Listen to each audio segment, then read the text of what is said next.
চট্টগ্রামের ঘটনাটা আমি বিশ্বাস করি সাধারণ কোনো হিন্দু এর সাথে জড়িত ছিল না। সুপরিকল্পিতভাবে কতিপয় দুর্বৃত্ত এই ঘটনা ঘটিয়েছে একটা সাম্প্রদায়িক দাঙ্গা লাগানোর জন্য।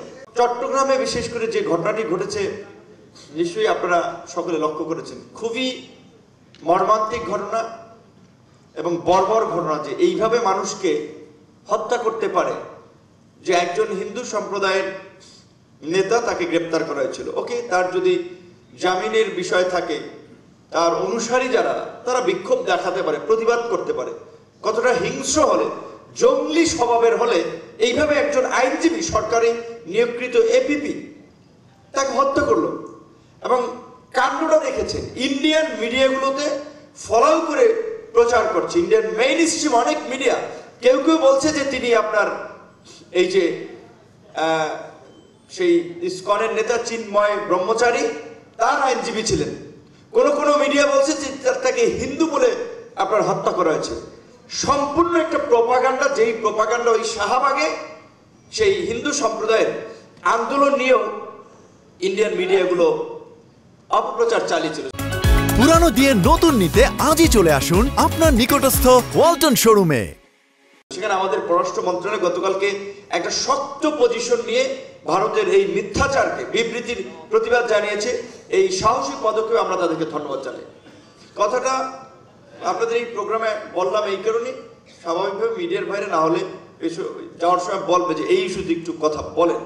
তো যে কারণে আমরা বললাম যে দেখেন, এইখানে হিন্দু সম্প্রদায়ের অনেকে আছেন, আমি বিশ্বাস করে আছেন। স্বাভাবিকভাবে আমরা হিন্দু, মুসলিম, বৌদ্ধ, খ্রিস্টান বিভিন্ন ধর্ম বর্ণের মানুষ মিলিয়ে যে বাংলাদেশ, এবং এইখানে বিশেষ করে সাম্প্রদায়িক সম্প্রীতির যে নজির, হিন্দুদের পূজায় কোন মুসলমান বিশেষ করে না যায়?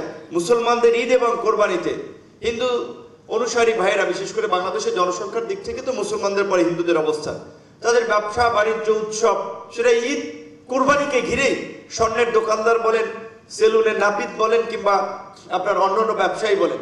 তো এই যে আমাদের মধ্যে একটা সামাজিক মেলবন্ধন, এখানে কোনো সাম্প্রদায়িক সহিংসতা, সাম্প্রদায়িক সংঘাত নাই। যেই ঘটনাগুলো ঘটছে, যাবৎকাল ঘটছে, এগুলো অনেকগুলো ঘটনা পলিটিক্যালি মোটিভেটেড, অনেকগুলো ঘটনা ব্যক্তি স্বার্থে ঘটে।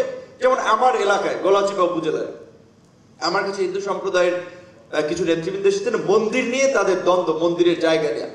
কার সাথে একজন ব্যক্তি ওই মন্দিরের জায়গার, যেটা বলে আপনার তিনি তার জমি বলে দাবি করছেন, আবার এদিকে যারা এই কমিটির লোকজন তারা তাদের একটা প্রতিষ্ঠান। তার দ্বন্দ্বটা কিন্তু হিন্দুতে হিন্দুতে।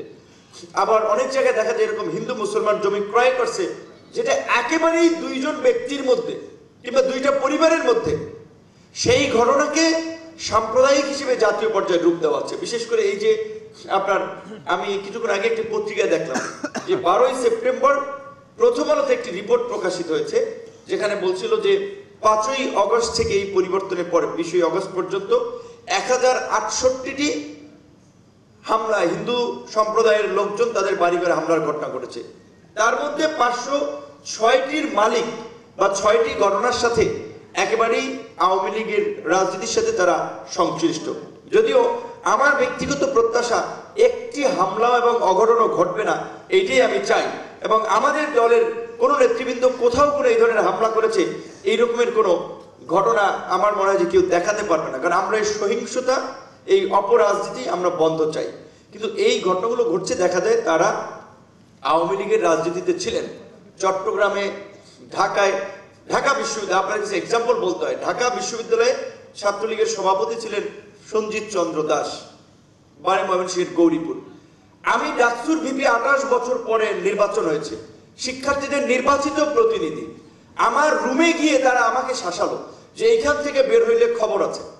শেষ পর্যন্ত সেদিন 2019 সালের 22শে ডিসেম্বর ছাত্রলীগের যে বিশাল বাহিনী, মধুর ক্যান্টিন থেকে ঢাকা মহানগর বিভিন্ন পর্যায়ের নেতৃবৃন্দ লাইট এবং ফ্যান বন্ধ করে একটা নারকীয় তাণ্ডব চালিয়েছিল। আমার এখনো বাম হাতের আঙুলটা বাঁকা, আমার এখনো মেরুদণ্ডে ব্যথা সেই দিনে সে হামলার ঘটনায়। এখন আমি যদি মামলা করি, এখন যে সে সময় আমার মামলা নেওয়া হয় না, নিত না, কিন্তু এখন তো মামলা নিবে। সঞ্জিত চন্দ্র দাস সেই সময় জগন্নাথ বিশ্ববিদ্যালয়ের ছাত্রলীগের নেতা, অন্যান্য আছে, ছাত্রলীগের সাধারণ সম্পাদক ছিলেন সাদ্দাম। এখন সঞ্জিত চন্দ্র দাসের ঘটনাটা কি সাম্প্রদায়িকতার বিবেচনায় আসবে? সবচেয়ে ঢাকা বিশ্ববিদ্যালয়ের ছাত্রলীগের সাদ্দাম সহ তার আগেরও যে সমস্ত 4-5টা কমিটির মধ্যে সঞ্জিতকে দেখা আমার দৃষ্টিতে সবচেয়ে উগ্র একটা মানসিকতার ছেলে ছিল। অন্যান্য ছাত্রলীগের নেতৃবৃন্দ ছিল, তার মতো উগ্র আমি অন্যদের মাঝে দেখিনি। তাহলে এটা কি সাম্প্রদায়িকতার ঘটনা হিসেবে এটা চিহ্নিত হবে?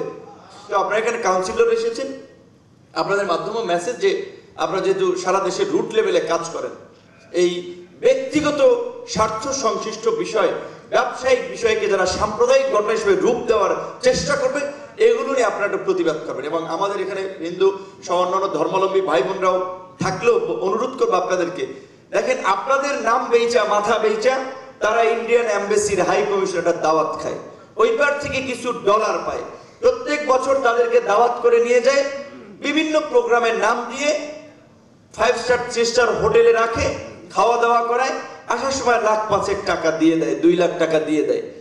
এই বিভিন্ন সংগঠন করে এইখানে তারা ওইখানকার এজেন্ডা বাস্তবায়নে নানা ধরনের অঘটন ঘটায়। এবং চট্টগ্রামের ঘটনাটা আমি বিশ্বাস করি সাধারণ কোনো হিন্দু এর সাথে জড়িত ছিল না, সুপরিকল্পিতভাবে কতিপয় দুর্বৃত্ত এই ঘটনা ঘটিয়েছে একটা সাম্প্রদায়িক দাঙ্গা লাগানোর জন্য।